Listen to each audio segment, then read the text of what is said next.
Good morning, Melbourne.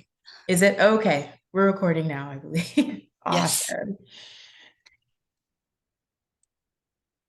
So please use the chat feature here in Zoom to share your thoughts, questions, and feedback throughout the session tonight. We love hearing from you. Ronnie and our team might not respond right away, but we will have a Q&A session following the presentation where he will read out the questions for Tamara, and you can also ask our speaker for additional advice or clarification on anything discussed tonight. So feel free to drop your questions and comments in anytime during the session. So, product owner by day, evangelist for women in STEM by night. Tamara Copple, MBA, CBAP, is a product owner with Kansas City, headquartered nonprofit Children International.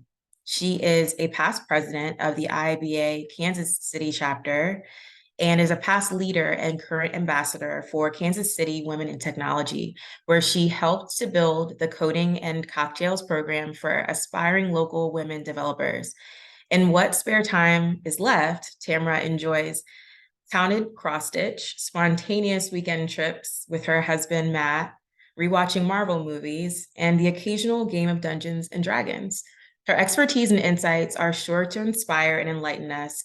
Without further ado, I invite Tamara Koppel to take the virtual stage to share about change management for large projects and present her insights on how Children International successfully baked change management into their multi-year platforming effort. All right. Well, thank you very much, Randy, and thank you everyone for letting me be here to speak with you tonight. Let me get this screen share thing going. Can everyone see my screen okay? All right. And I have my chat somewhere over to the side, so if I don't immediately see your comment, then I'll count on Randy to help me out here a little bit as well. First of all, we are here to talk about change management in those really big projects, the big multi-year projects that fatigue everybody and make you wonder why we even started down that road to begin with. I am, as Randy said, a product owner at a humanitarian organization called Children International, where it is our mission to create a world without poverty, where every child, family, and community is connected, is educated, productive, and has the ability to thrive. Working together with supporters like you, we invest in the lives of our children and youth and build the healthy environments they need to survive and to grow and to thrive, and help them to create that lasting change within their own communities.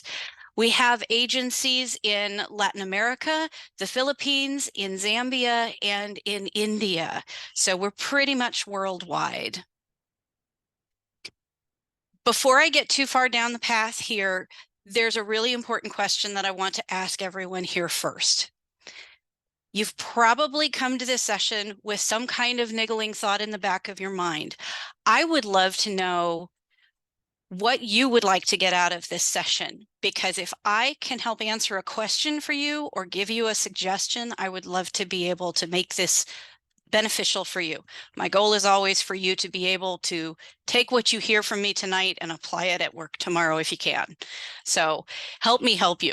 What would you guys like to hear about tonight?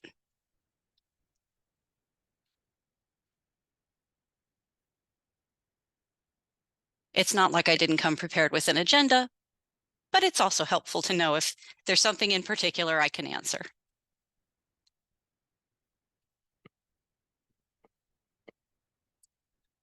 No? Okay. It's going to be a quiet crowd tonight. Okay, well, let's move on then. All right. So the rest of my talk is focused in two parts.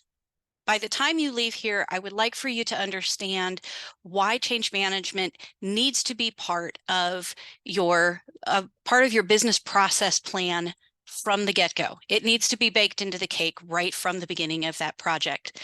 Second, I'd like for you to be able to understand why that plan that you think you're going to start out with is not going to survive first contact with reality. and how you adapt to that. And then finally, I want to equip you with some actionable techniques for implementing change management within your own initiative or organization. So to give you a perspective of how this all started, when I started with Children International in late 2018, we were using 3 different CRM systems. 2 versions of a tool called Aptify, which has long since been swallowed by a bigger fish, and a half-built Dynamics on-premises instance. Why?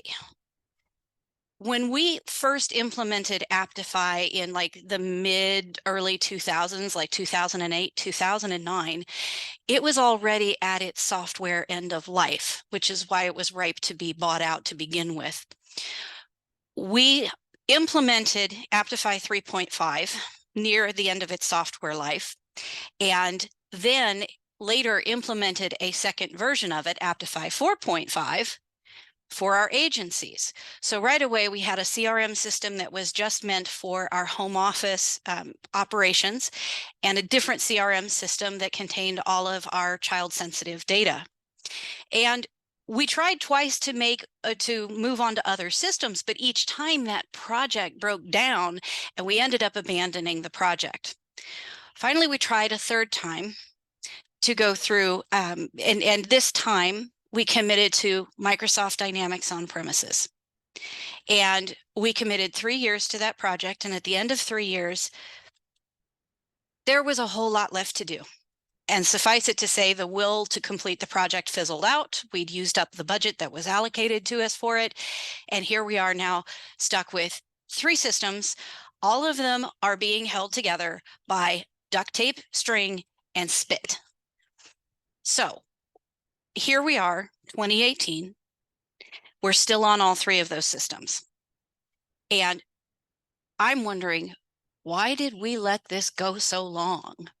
You know, what is it that's keeping us on these old systems? Well, the short answer to that is PTSD from all of the other failed prior experiences.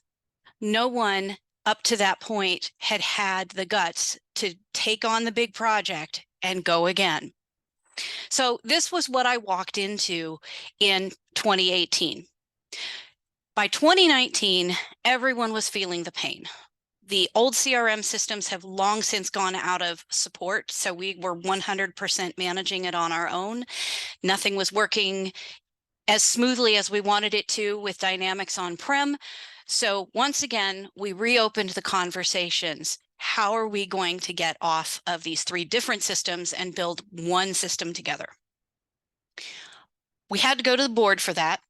Ultimately, we had no other choice. And once we were able to convince the board that we needed to get off this antiquated system before it broke on us and left us dead in the water, that's when we were able to get started with our next BPR initiative. Bonus, it was March 2020. That's when we decided that we were going to kick this whole thing off.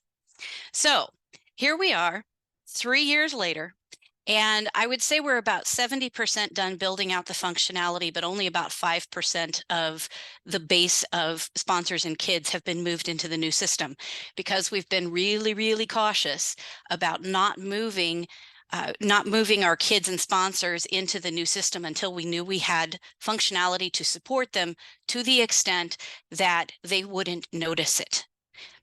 The point of this effort is to modernize our systems without impact to our children and sponsors. But 3 years is a really long time to be engaged in one of these efforts. And for most of you who've been down this path before, you'll know the statistic. About 70% of really large initiatives like this fizzle out or get canceled within the first 18 to 24 months. So here we are, it's late 2023. We are now 3.5 years or more into this project, right? So why have we not been canceled again this time? I do see someone put something here in the chat, how to manage requirements, change impact in large projects. Thank you. Transitioning from BA to product owner. Thank you. I'll come back to that. All right. Whoops, too far. So at any rate, here we are. We're moving forward. We've got our 3-year project. So why are we still going strong with this project? And yes, we are going to be done by the end of first quarter 2024. Later than planned, but we're going to end it, and we're going to end strong. Here's what I started thinking about in all of this process. First of all, if we think about business analysis and what it actually is, this is the classic definition, the textbook definition. The practice of enabling change by defining needs and recommending solutions that deliver value to the stakeholders. But it is not a huge leap to change the wording slightly, and it is extremely relevant to change management. Change management is the practice of enabling change by defining your change management needs and by supporting your organizational change management solutions that deliver the value to the stakeholders, right? So we are thinking about what needs to be changed. How do we need to bring people along with us? And it's all part and parcel of the business analysis process. Here's what I mean. If we go back to Babak chapter 3, which is pretty dry, it's about planning how you're going to do your work, right? Sit down and make a plan. Plan your approach, plan your stakeholder engagement, plan your BA information management, identify your performance improvements. If you notice that 3.3 is missing, I deliberately left that out because it really is business analysis specific, whereas the rest of these can be modified just slightly and be extremely relevant. So why do we plan business analysis activities? Primarily to help ensure that we're going to be as successful as we possibly can be. But what happens to a great tool when people don't understand it or can't figure out how to use it, right? How can we help increase the user adoption for these new tools as we go? We need to be thinking about how we're going to make that happen right from the beginning as we think about how we are going to engage our stakeholders, how we are going to gather information, how we are going to communicate that change all the way right from the beginning. And there we go. So in part 1, you're planning your approach. So let me ask this question. How many of you, and you can either raise your hand in the chat or just do a reaction. How many of you do your best learning by getting your hands in there and actually practicing with a tool? Just some reactions.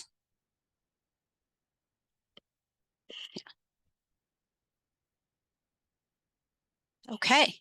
And how many people are readers? You do your best learning by reading, right? And how many people need to have it explained to you? You need to see it visually, right? The point is, people absorb information in different ways and at different rates. So there is no one single delivery method that is going to be the be-all end-all silver bullet of communication strategy.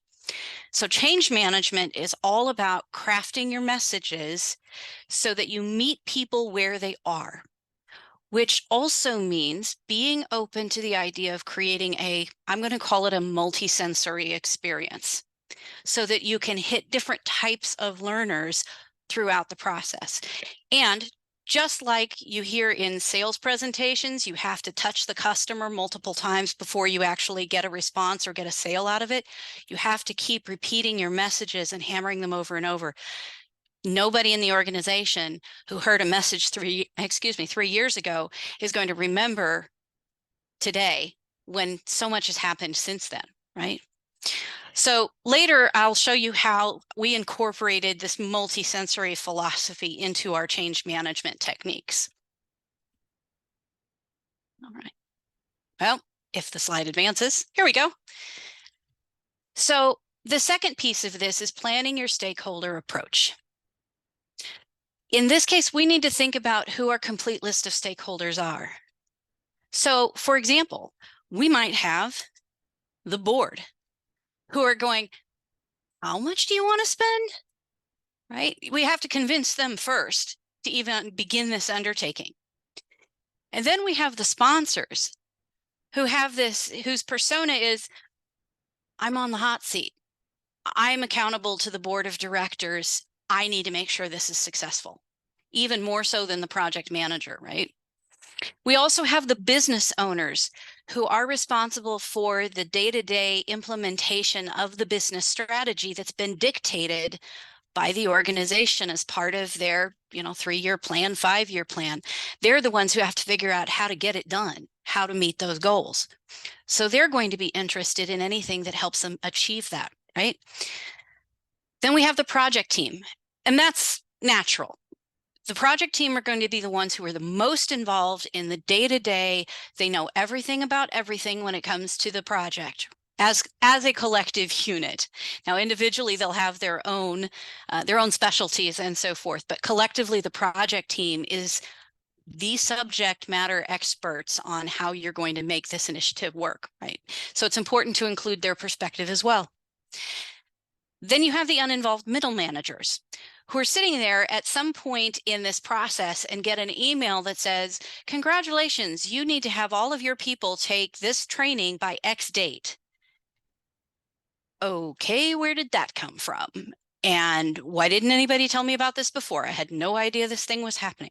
So how are we going to communicate with those uninvolved middle managers who you wouldn't necessarily need to keep in the loop? They're not consulted as part of the RACI, but they do need to be informed, right? We have the individual contributors, and their reactions are going to be those of the people who are on the front lines. In my case, that means our care team who is taking the phone calls from the sponsors, and they need to be able to very quickly call up information on that sponsor's account and about the child that they're sponsoring and the gifts that they've given and so forth, so that they can communicate effectively. And they need to understand how the new tool is going to make their lives better. We also have on my side our agency partners, and this is our agency staff that deliver our programs. They're basically case managers for all of our kids, and they need to operate very efficiently as well, because their full focus needs to be on providing that quality programming to help our kids end that cycle of poverty, rather than doing data entry into a complicated CRM tool on a daily basis. Right? So we need to think about what's the messaging that we're sending to them and how are we making their lives better. And then finally, of course, there's always the customer. In my case, we need this project to be invisible to our clientele, which is both our sponsors and our kids. We need it to be transparent to them because it has nothing to do with how we deliver services to them. They need to have confidence that when they give a donation, it's going to get to the kid, right? It's going to get to the services that we deliver. The purpose of this big lift and shift for us is to modernize the system so that we can be more efficient and spend less money at the home office, which will free up that much more to be able to send to the programs where we can really do the world-changing kind of good that we're trying to do. All right. So 3.4 is all about your OCM information management, and you're going to have a lot of it in these next couple of years as you're going through a large initiative. Regardless of which stakeholder group you're talking about, there is a level at which you want to communicate the same baseline level of information. But as the BABOK tells us, we need to be sensitive to the audience and the level of abstraction to make sure that we are communicating at the right level of detail to the right people with the right frequency and bonus in a way that they can absorb, because everyone is a different kind of learner, right? So that's where we are talking about. Things that you can think about as you are planning your information management. Who is going to help disseminate this information? There are 4 product owners on my team today. When we began, there were 2. It was me and one other person. We hired 2 more people and we just hired a Scrum Master. It takes a village. We also hired a change management professional who helps us craft our messages, who helps us get out of the weeds and remember the audiences that we're trying to speak to and say, hey, you need to bring this up a level because you're business analyst, you're too far down in the weeds. Come back out, breathe a little bit, right? So she helps us with that and craft those messages. Next, what information are we going to share? Which audience? Which communication method? How frequently, right? And what's our call to action? This is a really important thing that I found we need to be including in every piece of information. Because if you just get a random email, it could be from your PagerDuty system, or it could be from a message list or whatever, you're going to ignore it, right? Why should they care? Why should your audience be reading your email right now? Why should they stop what they're doing to pay attention to you? There needs to be a call to action in there. Go watch this video. Go try to log in. Figure out, whether you have the right access or not. Talk to your manager today about how this is going to impact your job. These are the kinds of things that you can encourage people to take and kinds of actions you can encourage them to take so that they remain engaged with the project, right? And then finally, how are we going to measure success when it comes to change management?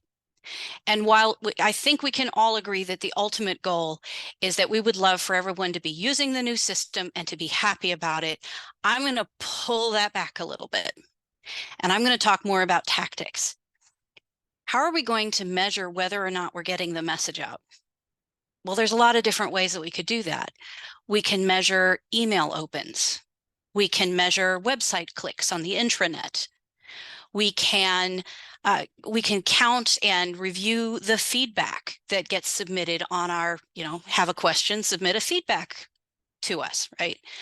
There are all kinds of little metrics that we can use to tell whether our message is reaching the audience and whether they are engaging with it. And those are the kinds of metrics that I'm talking about when I say, how are we going to measure success? Because just saying, yeah, we want everyone using the new system and to be happy about it is just way too broad a goal. Let's think about the change management part of it. Okay, and then 3.5 is about identifying your OCM performance improvements. And when I say this, my office uses the SAFe methodology these days. We didn't, when we started, we were loosely Scrum at best. So we strive to be agile to begin with, and the organization has doubled down on a commitment to using the SAFe methodology. So over the course of the last 3 years in this initiative, I've really learned to appreciate the value of the mantra, inspect and adapt. The change management plan that we started with 3.5 years ago looks nothing like what we are doing today. It has continued to grow and evolve as we've gotten feedback. So why? Well, here's a fun fact. Communication breaks down. Somewhere along the line, about every 3 months, a business owner comes to us and says, yeah, that's not the message I got. Or worse, I didn't get the message at all, right? I don't think I'm being involved in the right level of conversations about this project.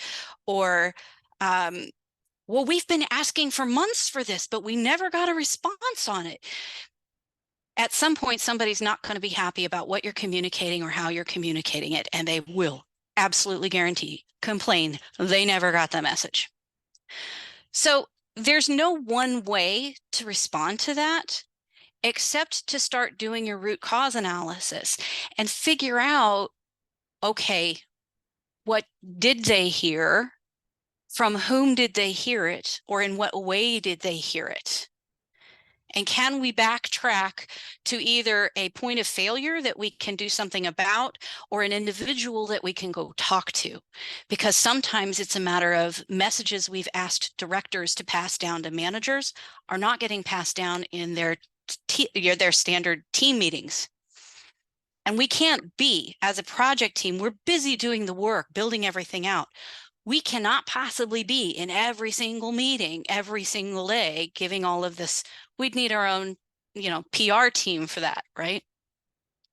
So we tweak the communication strategy every time we start to see a pattern that we can make a change and test into a better way of doing it.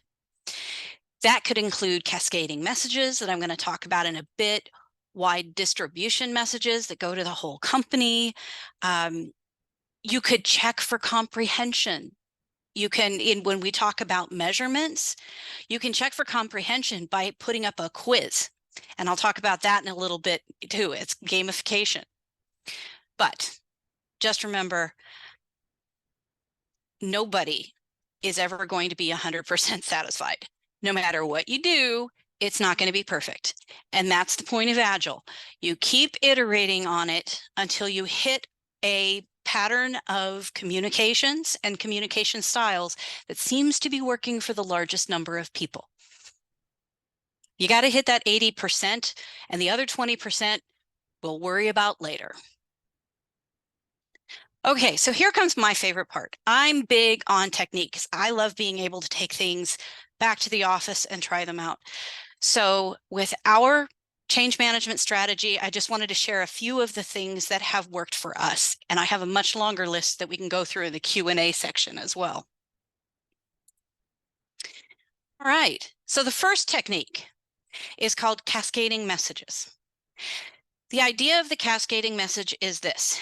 We as the project team, and that includes our contracted change management specialist, will craft a message, and we give it to the CEO and the COO and the vice presidents and the sponsors, and we say, this is the message that we need you to communicate to the entire organization. This is the punchline, right? It is usually a tweet-sized message, something that is easy for them to communicate, but carries weight because it's coming from the CEO or because it's coming from the VP or the project sponsor. To that end, we have these monthly KPI meetings where we talk with the major stakeholders. And by major stakeholders, I'm talking about our executive committee, senior leadership, and the project sponsors themselves. And we talk to them about where we are at with the, project, the KPIs that we're tracking against, and the messages that we need them to be communicating down to their individual organizations. Now on this slide, and just a bonus for those of you who, I'm sorry I didn't mention, for those of you who've been furiously taking notes, I have these slides for you afterwards. So I will share this, and these will be hyperlinks to additional resources that you can read about. There's some professional disagreement about the effectiveness of cascading messages. I'm going to go on the camp of, I like cascading messages, and I'm going to go back to an example from the very beginning of the project. In March 2020, when we were kicking this off, it was the week after spring break, and everyone had cleared their desks going, okay, I guess we're going home for a couple of weeks. And we were still trying to think about, well, what does this look like in this pandemic world, right? We're still in shell shock from going home and not coming back, right? And the CEO gets on our very first all organization teams call. And she says, this is going to be a multi-year initiative. You are not going to see progress in your day-to-day life for at least a year. She was being optimistic at that time, at least a year. So give each other grace. Nobody knows what's happening with this pandemic. We're all stressed, and we're about to engage in the biggest game changer for our organization in the last 20 years. She said, give each other grace. This is a marathon, not a sprint. Take care of your mental health, take care of each other, and be prepared to settle in for the long haul. And that was the first message that we got. And it was amazing because it set the whole tone for the rest of it. Yes, the CEO is saying she's prepared for this to take a while. She's prepared for us to not see visible progress for a good long time. We needed her to be on board with that before we could, as a project team, really be successful. And when we've needed it, she has continued to reiterate similar messaging, and she's very receptive to that. And frankly, there's not a lot of need for us to engage the CEO at that level. Mostly it's coming from our project sponsors, and they're driving it within their organizations. Technique number 2 is engaging project champions. So, what is a project champion? These are the early adopters. These are the people who feel the most pain with whatever tool you're using that you're about to replace. They're the ones who feel the issues the most keenly and therefore have the most skin in the game when it comes to wanting things to get better, right? The ones who want to participate in the organization to get more exposure for a potential promotion or more responsibility. These are the peer influencers. These are the people that you want to look for. They're not managers. Generally, they're individual contributors. They're going to be the phone reps on your front line. In my case, the field officers who are doing the case management. These are the folks that you have a real opportunity to bring along, because when there's a grassroots effort and when they are engaged at the grassroots and they can see that it's coming and they're being included in the changes, they're much more likely to tell their friends and their coworkers, I think this is going to work. Yeah, they just did a demo of this thing and this looks kind of cool, right? You have that opportunity to get their buy-in first, and then you move forward with everyone else. So, as a project champion, what do they get access to? They get sneak previews. They get to see the tool in progress before anybody else. They get to see those demos. They have opportunities to get into a sandbox and play around with it, to give you feedback on it, to say, yeah, I think you missed a step there. You forgot a critical piece of this activity, right? We need to think about this.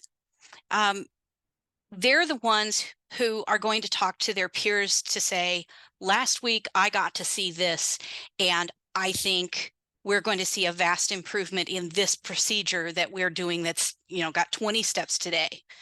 I really think it's going to be a shorter process and much easier to get through next year when we're through this, right? Bonus. Because you're inviting feedback from the very frontline contributors who are going to be using the output of your project, these are the ones who can help you spot potential risks and gaps early so that at least you know about them and have an opportunity to pivot. And I'm saying that knowing that there are still a lot of people out there who use a waterfall methodology where you pretty much are expected to know all the details up front. If you don't have the benefit of being able to change midstream, like a waterfall project sometimes doesn't let you do, then at least if you have someone telling you this is going to be a problem later, you can manage to that risk. And now you're better informed, and now you've got bonus points too. So lots of really good reasons to engage project champions. Do work with managers to get their buy-in. And in fact, you can even ask managers who are the people that you think would make a good candidate for this, who might not be ready for a promotion, but could be with a little more exposure or responsibility, right? This is an opportunity for individuals to potentially move up within your organization.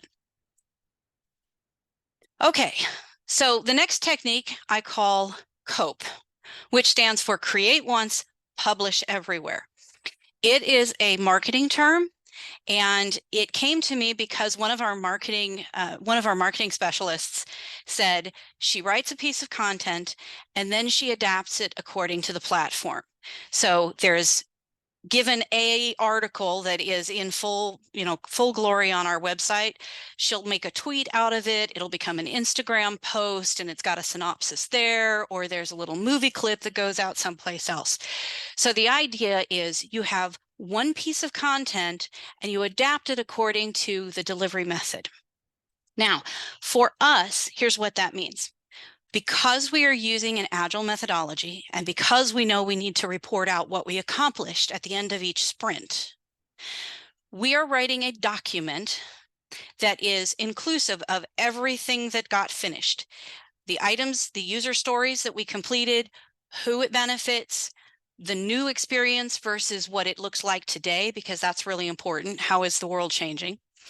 Terminology changes, because this is an opportunity for us to retire old antiquated language or language that is specific to the old CRM system and learn into new behaviors and new terminology. And the why. Why were these particular stories important to do right now in light of all the other work that we've got to get done? How do they benefit you?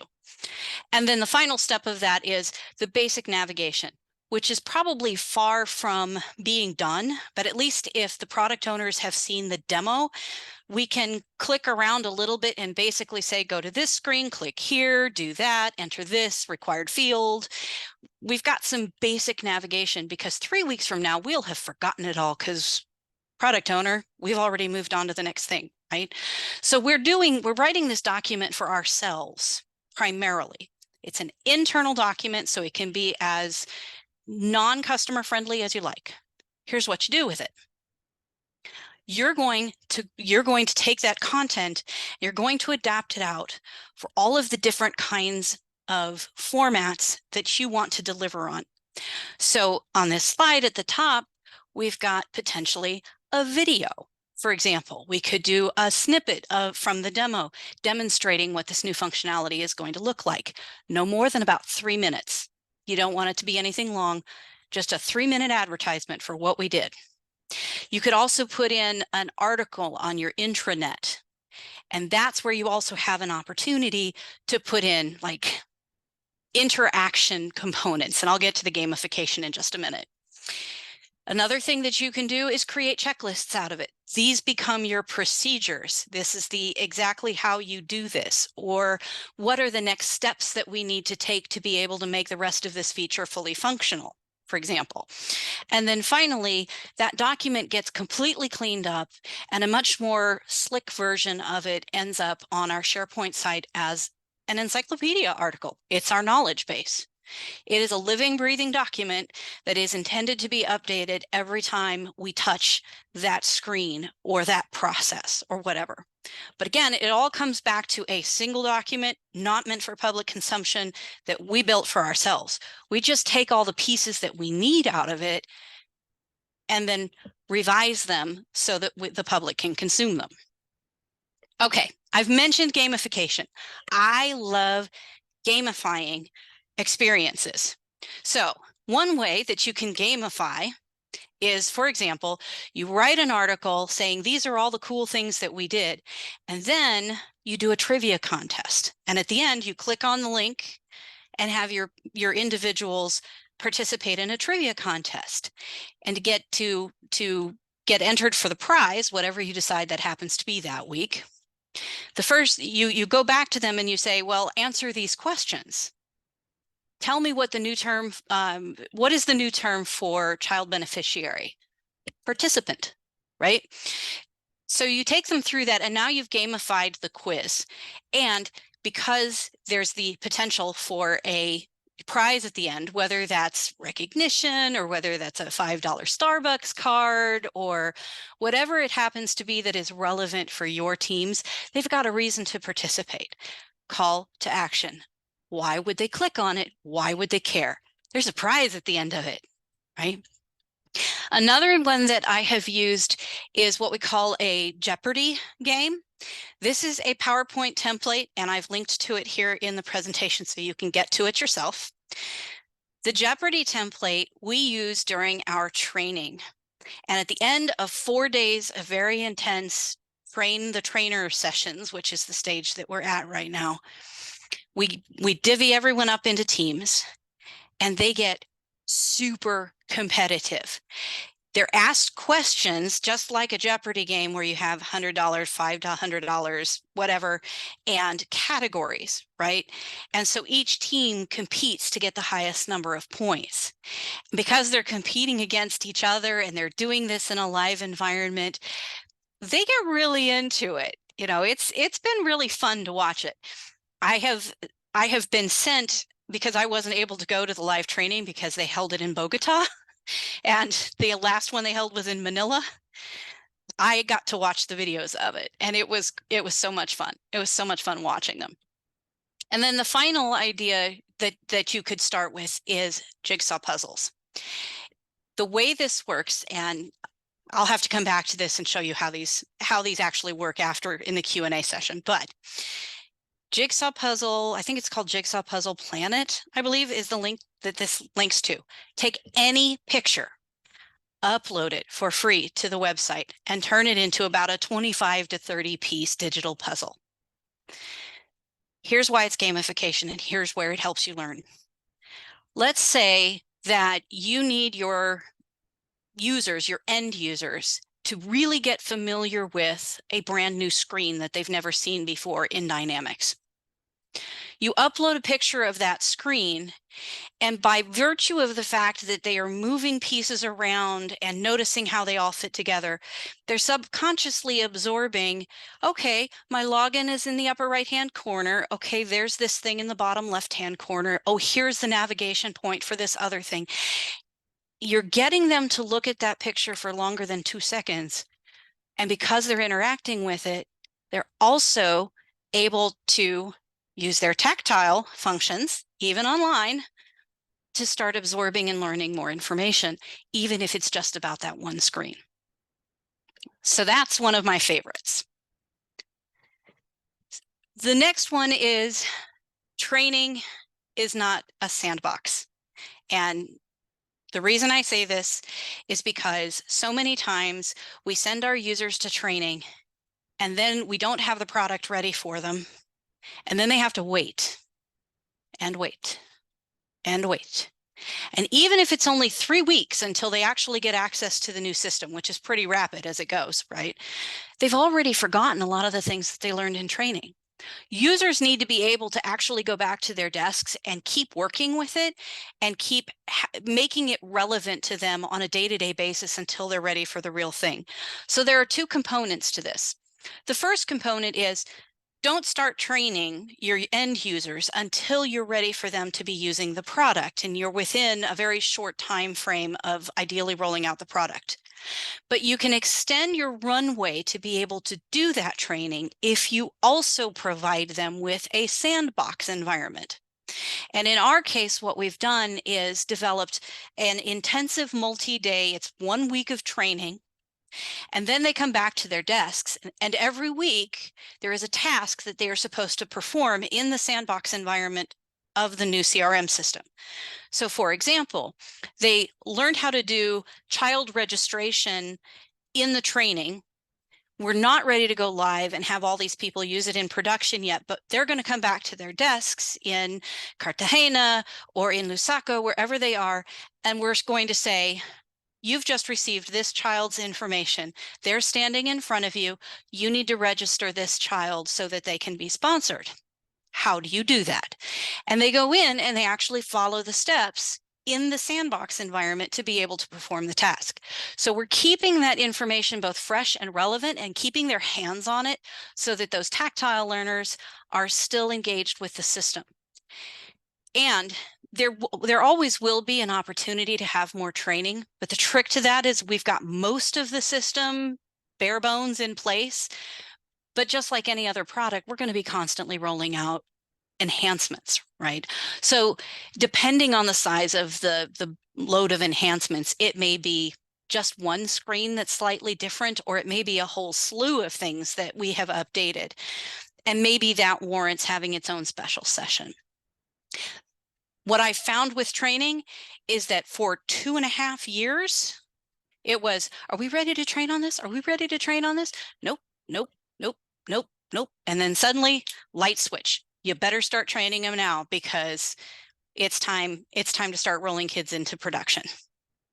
So it helps to have that plan in place right from the beginning and to be developing it as you go along, even if you know you're not going to use that training for some months down the road.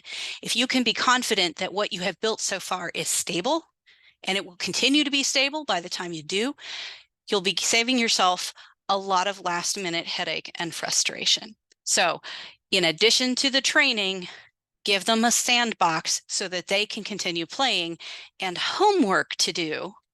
Not big, not distracting from their day-to-day jobs, but just homework to do to keep their skills fresh, to make sure that they haven't lost the bookmark to the website or whatever it happens to be.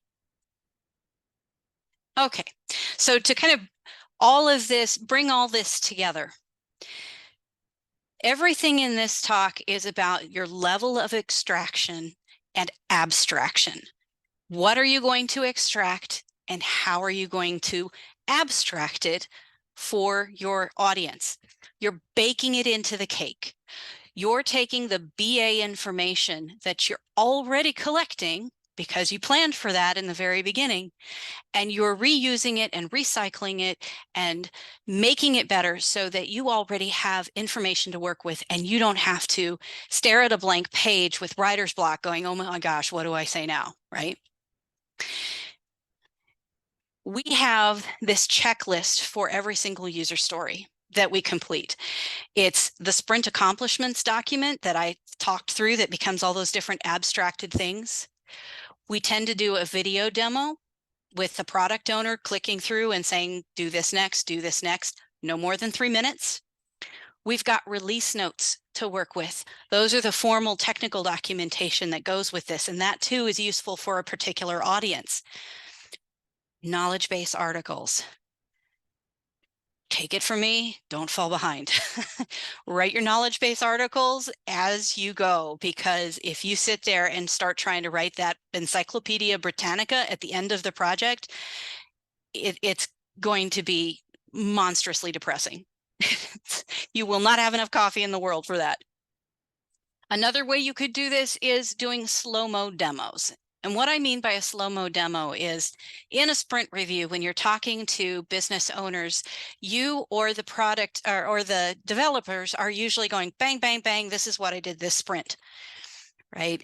And because everyone is short on time, they're not going to ask all the questions, or they may not even have been able to understand enough of what was shown to them to come up with the good questions. Those will come later. So a slow-mo demo for us is the product owner going back with the business owners, with the key individual contributors on that team and saying, okay, this is what we showed you. Let's start from the beginning.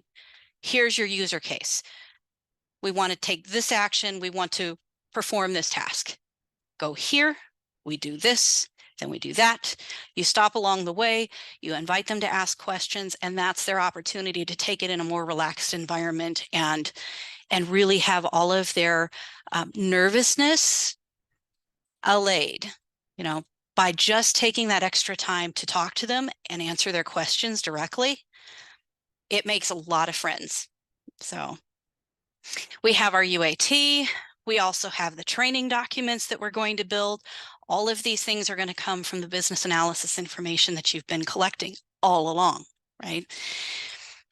So if training is going to be needed, then you want to make sure that your trainers are also involved in your user acceptance testing at some level, because they're going to be the ones that are ultimately trying to craft the training. I'm not writing the training documents. I'm giving them the tools and they have to figure out how to deliver that training. So having your trainers involved in the UAT so they understand where someone might encounter an issue that they need to be aware of, that makes them better informed. And again, when you can make someone better informed so that they can be ready for that and not blindsided during training by someone who has an issue, you've made a friend. Okay, so to summarize all of this, plan your change management right alongside all of your regular business analysis activities, and don't expect to do it yourself. If you're in an initiative that large, there's probably several of you, business analysts, product owners, product managers. It's going to take your team to figure out who carries what part of that burden. Build in a mechanism to increase your chances of success. Those mechanisms can include building a document that's internal just for you and then abstracting it out and making it pretty for other different kinds of venues. It could also be that you are the cadence with which you have set yourself up. So you're using a tool to send an automated email out on a regular basis, whatever that happens to be. Inspect and adapt. Key agile fundamental principle. No battle plan survives contact with the enemy. Be ready to change it, because you're going to find that your conditions change, your people change, your players change throughout the project. And then finally, you want to craft a variety of different messages and deliver them in a variety of different ways that meet people where they are in their learning style and acknowledge that and honor that. Okay, I also like to include, I call it go to sleep reading. This is the nightstand reading. If you feel like you want to investigate these more, the IIBA Digital Library, number one, has like 11,000 volumes of books that are for free, that all you have to do is log in with your member ID, and you can look at all kinds of different business management books. And I couldn't even begin to tell you the limits of where I found it. It's general business, it's project management, it's product, it's everything. There is an actual association for change management professionals. They are out there. I do not have any information on their membership, but if that's something that interests you as, you know, a career path, that is something that you could also pursue. You are not a trader if you belong to both, by the way. Two professional organizations can be better than one. ADKAR is a specific change management methodology that you can read about. Training from the Back of the Room is a really great corporate training book that I read that talks about how to keep audiences engaged, and it goes a lot into the tactile learning styles and how do you engage people in a way that they will remember what you're trying to talk to them about. And then finally, there's different change methodologies and management models, and there are some lists of that there. Okay, so this is, this is an older version of the presentation, but this document is still out there on my Google Drive. If you just scan this QR code, you are more than welcome to go look at my techniques and so forth. I am open to questions, and I actually do want to come back because I didn't answer anybody in the chat. So why don't I start there? Let's see. Lenicia, is that how you pronounce your name? Transitioning from business analysis to product owner. There is a lot of transition and a lot of crossover. There are a lot of crossover transferable skills between them. As the product owner, in my role, I find that I'm still doing many of the same things, except that instead of doing the business analysis, writing it down and having, you know, oodles of written documentation that, you know, the developers are never actually going to read, you have a really short user story. And then you have a lot of conversations back and forth and context, context conversations that help guide that process. But to be honest with you, that's an entire talk all of its own. And thank you for that idea. So I'll have to mull over presenting that one. The second one was how to manage requirements change impact in large projects. We have had the requirements. I won't say the requirements have necessarily changed broadly. The intent was always the same, but the execution has changed, especially during the pandemic. Things that were very relevant to us before the pandemic, in the before times, are no longer relevant to us now. So at each stage in the way, because we were agile, we had the ability to inspect and adapt and say, this was our priority 3 months ago. Is this still the right priority today? Yes? Okay, let's keep going. No? What is the new priority? And that has helped us actually keep going on this project for a lot longer. So, other questions, other thoughts? I've been yammering for a long time.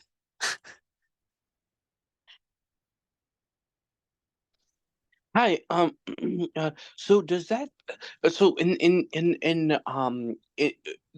statistical analysis, both from a project flow perspective, do you go from um do you go from do you go from one perspective to another perspective, or does that mean that overall business analysis follows a certain flow? Let me think about that one a minute. From a statistical analysis perspective, how might that change? What might the difference in perspective be from a business analysis perspective versus statistical analysis?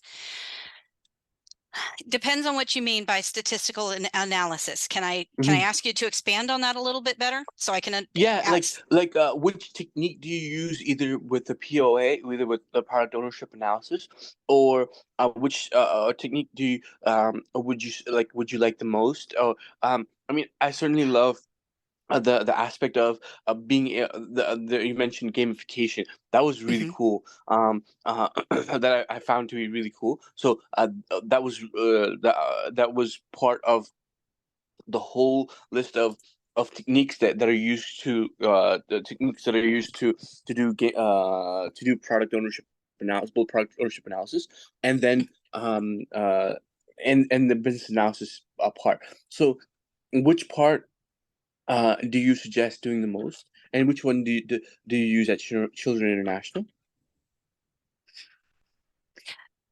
The name of the game at Children International is be ready to pivot with about 12 hours of notice. We when I first gave this presentation in May, I said we were about 60% done and we had just just enough people migrated to do a proof of concept. Since then, we have, I would say we're about 75% done with the major functionality, and we've migrated about 5% of our population. And last week we were told we needed to have 55% of our population migrated by the end of the year. Wow. Congratulations. Yeah. Wow. So, and bonus, in my particular organization, the fiscal year starts over in October. So everybody who has a long tenure, which it's a humanitarian organization, people tend to stick around. They're trying to use up all the vacation they're losing, and then Christmas comes. So in this time period where we're supposed to be migrating 100,000 kids into the new system, we're also dealing with the end of fiscal year vacation burn rush and the holiday vacation. Mm, So be prepared to pivot. Change your, be prepared to put aside next sprint what you thought you were going to work on. And and at this stage, the project sponsors are extremely involved and they're getting real nitpicky about what we do next. In our case, a lot of what keeps us from being able to migrate a bunch of people all at once is because there are so many variables. And this person may have 20 different variables that determine whether or not we have the functionality in the new system to allow them to be migrated. And if even one of those isn't in place yet, we can't migrate them.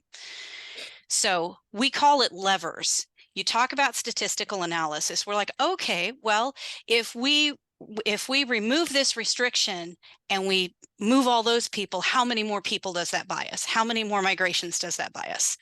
And if we do this different combination, so there's a whole group of people that are constantly, we call it pulling levers to see what is going to be the best, combination.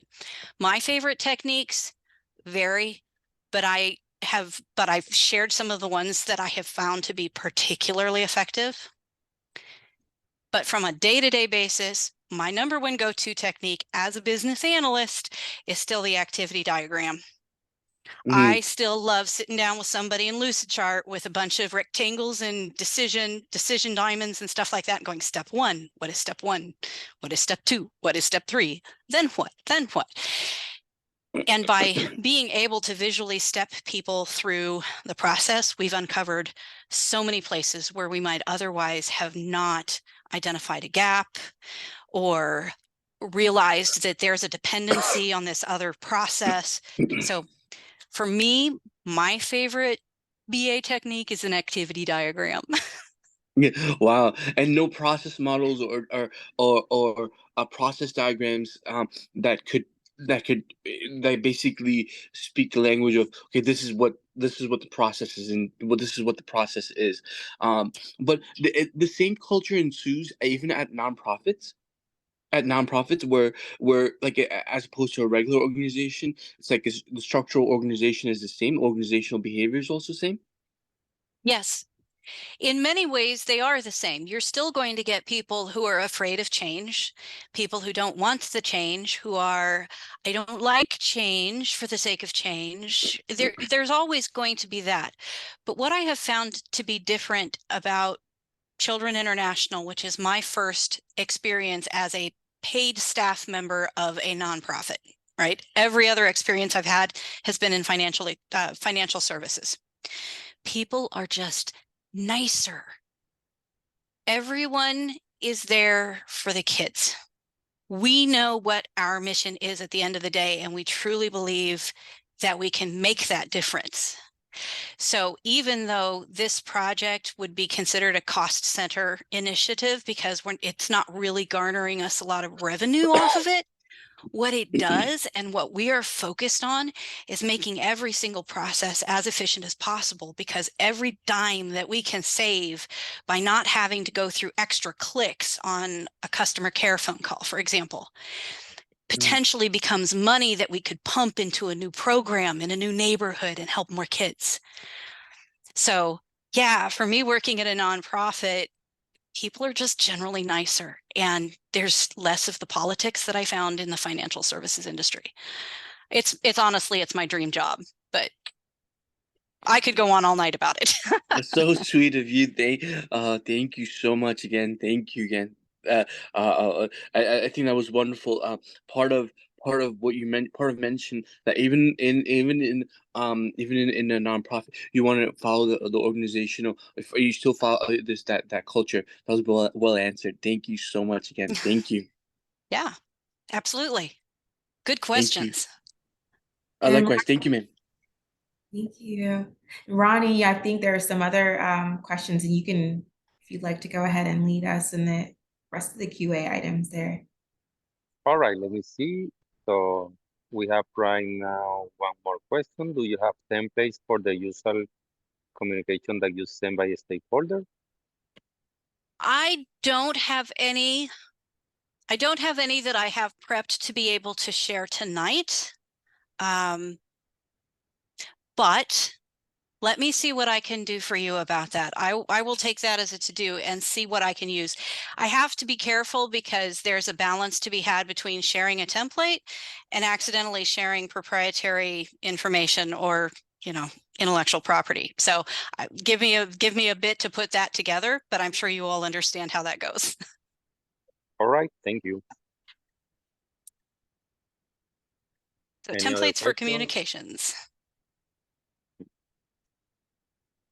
Let's see. There's another one. Stacy, I think, was saying that she was also transitioning to product owner and wanted to get a PO certification. Okay, the SAFE certification, the scaled agile framework is meant for John Deere, Amazon size organizations. I mean, big organizations with huge IT teams. And the idea of SAFE, it's also called Scrum of Scrums. So you have multiple Scrum teams that are dependent upon one another. So I recommend not bothering with SAFE unless you're in an organization that's already committed to it or is leaning that way. We weren't when I started. We were just normal, agile Scrum, right? When we started, and not even doing it that well, to be honest with you. But when I began in 2018, our IT team, grand total, consisted of about 12 people. So there wasn't really enough to make it worth having more than one or two Scrum teams. But because of the scale of this project, we've got an external vendor that's helping to fill in gaps in our skill sets, and have been since the beginning. And in the meantime, that bought us enough time to start bringing in the new skill sets that we needed to be able to manage to Microsoft Dynamics and hire those resources so that we can continue to maintain the system internally. And now we have 1, 2, 3, 4, 5. We have 6 Scrum teams where we used to have 2. All of them have at least 5 to 6 people on them. We have gone from 2 product owners / business analysts. They changed our title very early on. 2 business analysts who became product owners. And when we cried uncle, they got us what they called an agile delivery manager, who was like a glorified Scrum master. And when the job got to be too much for her, we hired another product owner. And now we're hiring an actual junior Scrum master to help the agile delivery manager. So we've scaled up in the course of the last 3 years and had that ability to grow up with the organization. There's still a lot of, that's a whole talk. I mean, honestly, transitioning to a solid agile environment in the middle of business process redesign is its own thing. So thank you for the idea. Coming soon to a IIBA meeting near you. Yeah, because I think it was Scrum Alliance.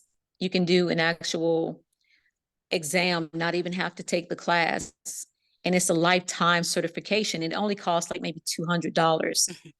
So from a cost perspective, I was like, hey, that'll work. But then when I see that the SAFE certification is out there too, and it's more expensive, I'm like, well, is it going to be worth getting the $200 certification versus going the SAFE route? Is it looked at differently? Is it viewed less valuable? Just really want to make sure I'm not going to do something that's not going to get me any benefit. Well, my first advice to you is to know your why. Know why you want to get a certification, because IIBA has a product owner certificate as well. And if it's about learning the knowledge and figuring out those crossover transitional skills between business analysis and product ownership, then IIBA has an agile analysis certification and they have a product owner certification. And you could explore both of those within the context of what you already know. If you're getting it because you think that an employer is going to look favorably on it, then my next qualification is, how hard is it to get the certification? And as someone who is now looking at, I'm starting to be involved in interviews, not hiring decisions, but interviews, they're including me in now. I'm looking for people who know what they're talking about. And if I'm looking at it, I'm going to give you the example of a Scrum Master. If I go look at a Scrum Master who got it in one day by taking an online class and then it's for a lifetime, I'm going to question whether they actually got a lot of information out of that. And I'm going to be looking heavily at how much job experience they have to go along with that certification, because book knowledge only gets you so far. And I'm saying this as someone who literally just passed the Power Platform Microsoft Fundamentals Power Platform test. And it's the first time that I've taken a certification in a while.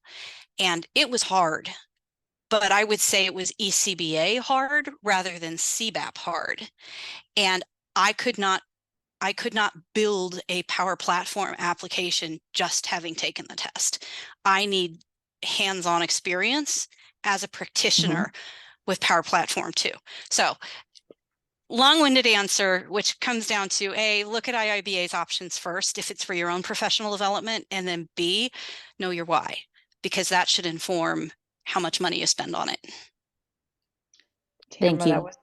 Tamara, that was an awesome response. I absolutely loved it. You guys, this is Danelka, and I'm sorry I don't have my camera on today, but I just wanted to jump in and second what Tamara was just saying.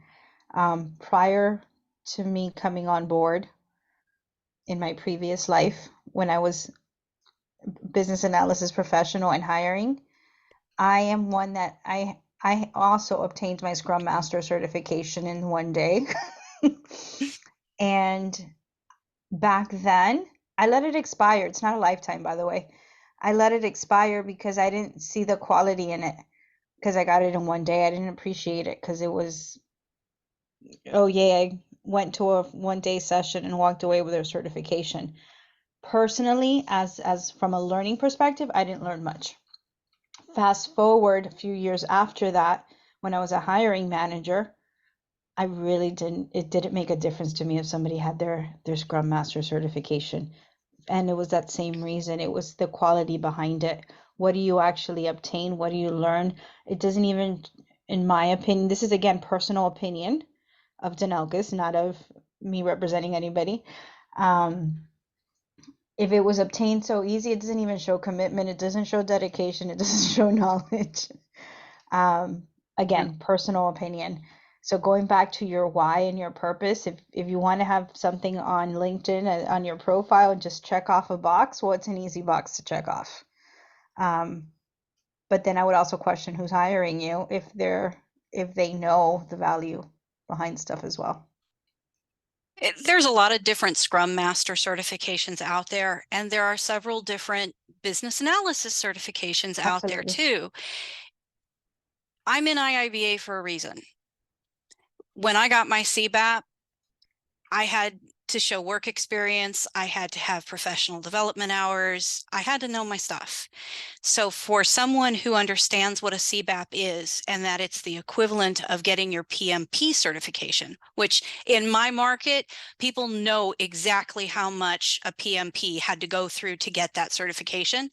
They don't know what a CBAP is. But if I tell them I had to do as much to get my CBAP as you did to get your PMP, now they have a baseline. Now they understand what that took because they understood there were professional, there was a work experience and there's a baseline of you're that level of professional. So that's why I've never really seriously pursued other business analysis certifications by other organizations. Your mileage may vary, and I get books all the time. I like to continue my learning by reading books. And they don't always fit neatly into a generic certification. So.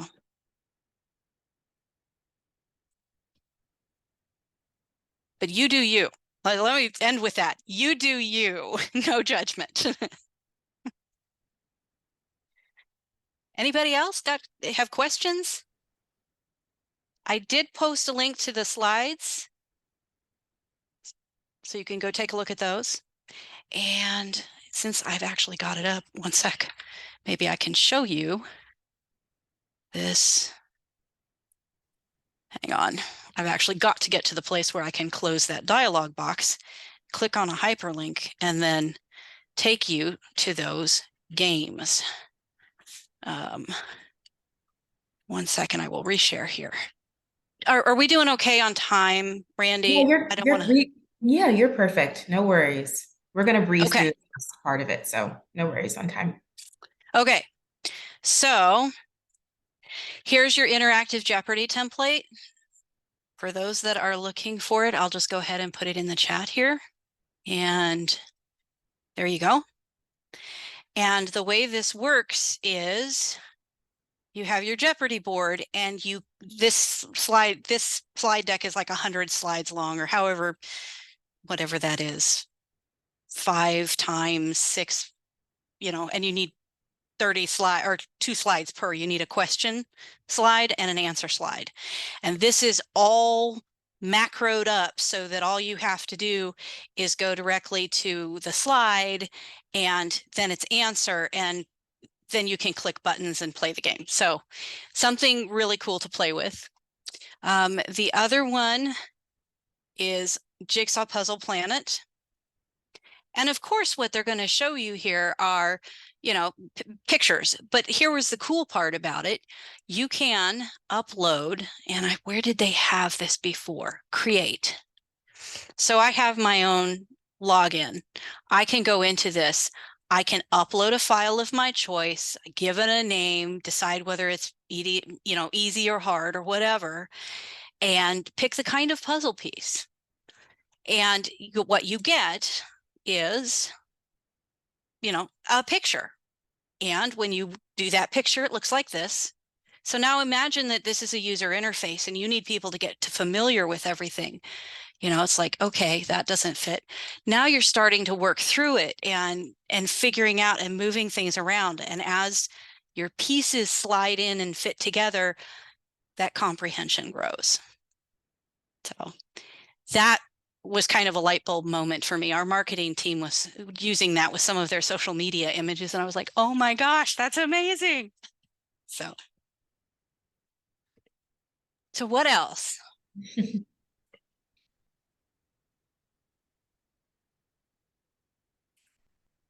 This was Sounds like awesome. that's it for me. Awesome. Back to you, Randy. Thank you so much. I'm gonna share really quick here.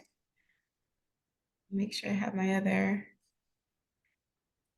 Thank you so much. That was awesome. I learned so much from this session, and I definitely have. I saved that one link. I will go into the deck and save the puzzle link also. That was really cool. We're gonna go ahead and transition into our AGM now. So actually what I'm gonna do, based on what you taught me today, is I'm gonna stop the recording.